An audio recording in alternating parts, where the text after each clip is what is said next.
ایک جوان کہتے ہیں بڑا گنہگار تھا، ایران کا رہنے والا ہے۔ ہوتا ہے جوان دوستیوں کے چکر میں، تو ایسا ہی جوان تھا، دوستوں میں، پرائیویسیز میں اور ان چیزوں میں پڑا۔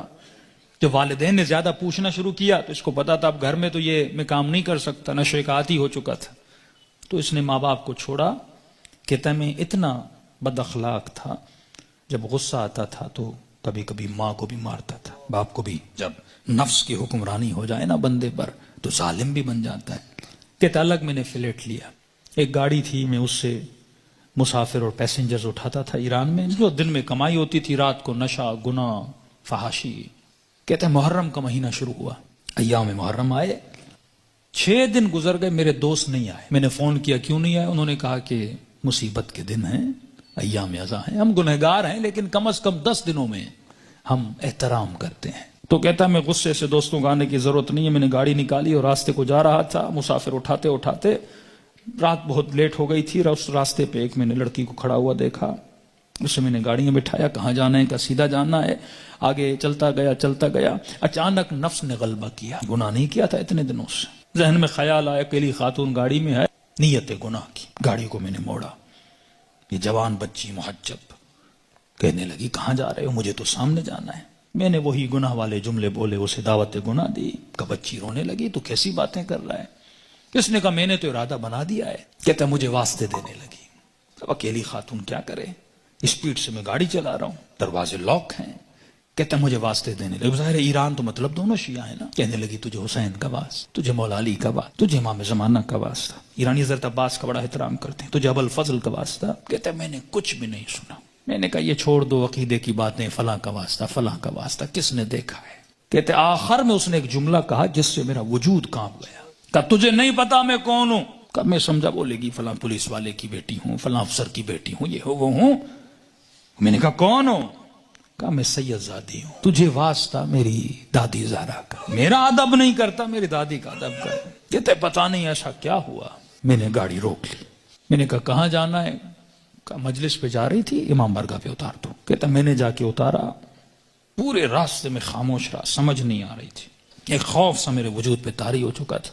کہتا یہ خاتون گاڑی سے اتری اور جب جانے لگی تو مجھے کہنے لگی کہ اے جوان، میں مجلس میں جا رہی ہوں، تیرے لیے دعا کروں گی، تو گناہ کرنے پہ آتا، تجھے کون روکتا؟ میں اپنی دادی زہرا سے تیری سفارش کروں گی۔ میں نے سارے واسطے دیے، تو رکا نہیں، لیکن جب تم نے میری دادی کا نام سنا تو رک گیا۔ اہل بیت فرماتے ہیں ہم بڑا احترام کرتے ہیں اس بندے کا جو ہماری دادی کا احترام کرے۔ یہ جوان کہتا ہے میرے وجود میں گویا ایک انقلاب سے، ایک عجیب سی سچویشن تھی، بس دل کر رہا تھا میں روؤں۔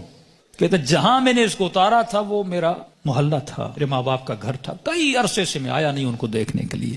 میں نے کہا اس بہانے سے جاؤں، ماں باپ سے مل کے آؤں۔ کہتا اب جیسے میں نے اچھائی کی تو اچانک ذہن میں خیال آیا، اب پاورفل ہوا، میرا روح پاورفل ہوا، نفس کمزور ہو گیا، میں نے نفس کو مارا، اس کے گلے کو گھونٹا اور میں نے اپنے روح کی آواز کو سنا تھا۔ اب اچانک میرا روح پاورفل ہوا، میں گھر کی طرف گیا، گھر کا دروازہ کھولا، اندر گیا، گھر میں کوئی نہیں تھا۔ کہتا میں نے ٹی وی کھولا، اتفاق سے ٹی وی پر ایک ایرانی ذاکر کربلا کے مسائل پڑھ رہا تھا۔ کہتا میں سن بھی رہا تھا، رو بھی رہا تھا، اور اچانک جب میں نے چینل بدلا تو جنت البقیع دکھایا جا رہا تھا، سیدہ کی ٹوٹی ہوئی قبر دکھائی جا رہی تھی، اور ذاکر بتا رہا تھا کہ نبی کی بیٹی اتنی مظلوم ہے کہ اس کی قبر کا کوئی نشان بھی نہیں ہے، ہمارے گھروں پر بھی چھتوں کا سایہ ہے لیکن نبی کی اولاد کی قبروں پر کوئی سایہ نہیں ہے۔ اس نے سارے مسائل پڑھنا شروع کی، اتنے درد بھرے مسائل، کہتا میرا دل پھٹنے لگا جب میں نے سنا اتنی بہترامی نبی کی بیٹی کی۔ تو کہنے لگا سیدہ میں اتنا بڑا گنہگار ہوں لیکن میں نے آپ کی بیٹی کا احترام کیا، ایسے تھے جنہوں نے نبی کی بیٹی کا احترام نہیں کیا۔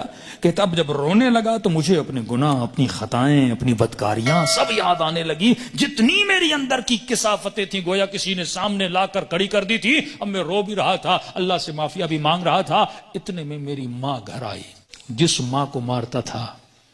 اتنے سالوں کے بعد جب ماں نے مجھے دیکھا، کہتا جیسے مجھے دیکھا تو دیکھ میں رو رہا تھا، کہتے جیسے مجھے دیکھا تو بڑے پیار سے میرے ماتھے کا بوسہ دیا اور کہنے لگی رضا تو وہ نہیں جو یہاں سے گیا تھا، مجھے بدلا بدلا لگ رہا ہے۔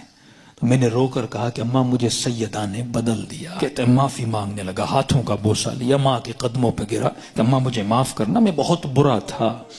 جب میں زیادہ رونے لگا تو ماں نے کہا بیٹا یہاں نہیں رو، امام بارگاہ میں مجلس ہو رہی ہے، معصوم کا فرمان ہے کوئی بھی دنیا کی مصیبت آئے نا ایسے نہ رویا کرو، بیوی چھوڑ کے جاتی ہے، بچے بدتمیزی کرتے ہیں، رزق میں پریشانیاں آتی ہیں، بندے کا دل کرتا ہے روم، کہتے ایسے اپنے آنسوؤں کو ضائع نہ کیا کرو، ذکر حسین کو یاد کیا کرو، مصیبت اہل بیت کو یاد کیا کرو، ان آنسوؤں کی قیمت بڑی ہے، ان کو ایسے ضائع نہ کیا کرو، غم حسین میں، مناجات خدا میں، توبہ میں بہایا کرو۔ تو ماں نے کہا حسین کی مجلس میں جاؤ، کہتا ہے اتنے سالوں کے بعد جب محلے میں گیا تو محلے داروں نے دیکھا رہے وہ جوان جو اتنا گمراہ تھا آج ذکر حسین میں رو رہا ہے، اس کی زندگی میں انقلاب بپا ہو گیا۔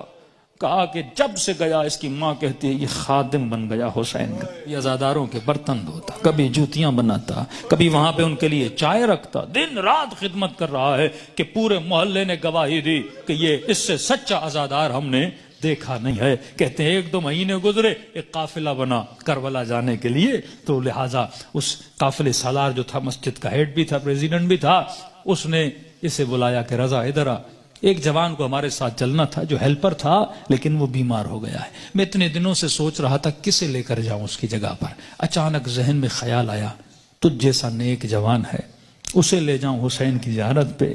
کہتا جیسے میں نے سنا میں رونے لگا، میں نے کہا مولا حسین کچھ دن نہیں ہوئے آپ کے قافلے میں آیا ہوں، اتنی جلدی آپ نے مجھے اپنی زیارت پہ بلا لیا۔